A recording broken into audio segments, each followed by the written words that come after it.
Hey, y'all. Welcome back. I am so happy that you're here. I am Jennah Sears. I am your favorite North Texas realtor, and this is Come Home with Jennah. Today, I am thrilled, per usual, to have an awesome guest on. Her name is Tanya Wright. She is a teacher. She is now retired, but I think it's pretty exciting to have a teacher on because when you are looking for a home to purchase, a lot of times, if you have school-age children, you're going to want to know about the school district. So what a lot of people don't understand or know is that as a realtor, I'm not really allowed to speak about school districts unless I have personal experience with them. So I can talk about my son's school district, and because I've lived here my whole life, I can talk about the school districts that I attended and the schools that I attended from that perspective. But other than that, I have to direct people to a website called greatschools.org. So I'm super excited because Tanya can tell us all the dirt on school districts and kind of how they impact our property values and what's going on in Texas education. So Tanya, thanks for hanging out today. Oh, thank you for having me. I'm excited. Yes. Okay, so tell me a little bit about your background and how you got into teaching. Well, getting into teaching, I took a class when I was in high school. It was an elective, and you were a student teacher. And it was my class period for the day, went and had a third grade class. Teacher came over to me and said, "You were just a natural. You're great with kids. You need to work with kids. I really hope you're going into that field." And it was either going to be a marine biologist or a teacher, and I chose teaching. Well, seemed, like the dolphins miss you, yes, but yes. I like working Yes. with, with fish or kids, and I chose the kids. So perfect. it was good. It was good. So I went to the University of North Texas, got my teaching degree, and got married and stayed here. I'm originally from San Antonio, moved up here, stayed here in Dallas, and right after I got done with my student teaching, I worked for Dallas ISD for 1 year, did inner city, which that was fun. Yes. Okay, tell me about that.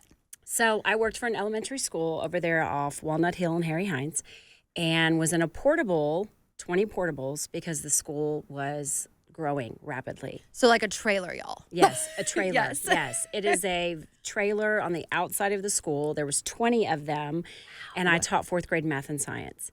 And it was in a very transient area. It was apartments were surrounding us. And so my roster changed probably every 6 weeks, because the families would move in and maybe didn't pay the rent for the month, and then they would be gone. And so the kids that I started off with the very beginning of the year were completely different at the end. Portable got broken into 3 times. Yeah, it was really, really rough. Very, very rough. You're there fresh out of college, you're excited, you want to teach, they give you great resources, No Child Left Behind Act. So we had tons of resources because we were a school district that Laura Bush? George Bush, yes. No Child Left Behind. Gotcha. Yep. So they give you $1 million, and they go and they have to spend every single penny of it. They can't hold on it for anything. So your sticky notes, your pencils, computers, everything was bought for you, which is great. And So wait, $1 million per district? Like how does that It's school. work? Okay, per school. for the okay. school, yes. And how many teachers did you have?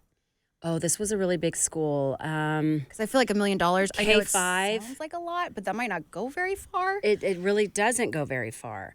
By the time, we bought computers for the classrooms, we bought supplies, because these kids, they don't come with supplies. Right. They don't bring pencils and glue and scissors and all of those things that they need. So the school supplies a lot of it, and then the teachers hold on to it in their classrooms. And then, when your portable gets broken into, they take all of those things. What did they they were everything. My portable was, school supplies. They stole yes. not Yes. computers, but like paper. But they did. They took they those took too. Of course, They did take those too, and it wasn't. I guess it was the processors back then, because the material that was on the inside, but not the monitors. What can those we are do? heavy. Yeah, like what are you going to do with the monitor? With just a monitor? You have to have the processor. So I decided after 1 year, okay, I taught inner city. Yes. I got it figured out. Is it like Dangerous Minds? Like, yes. And I wanted to be that teacher, Yes. Michelle Pfeiffer going But there. what are you, 22?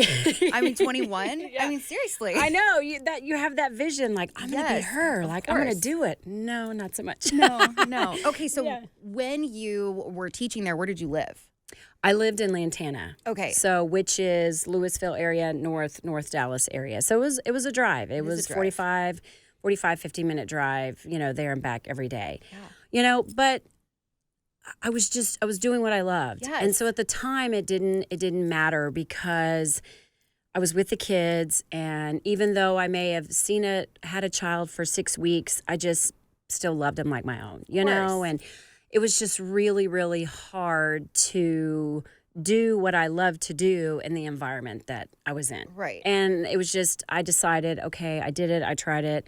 And then that's when I switched over to another school district. I went and worked for Denton ISD for 4 years. And so moved there. And so I taught elementary school there. And So what is the difference? So where in Denton? So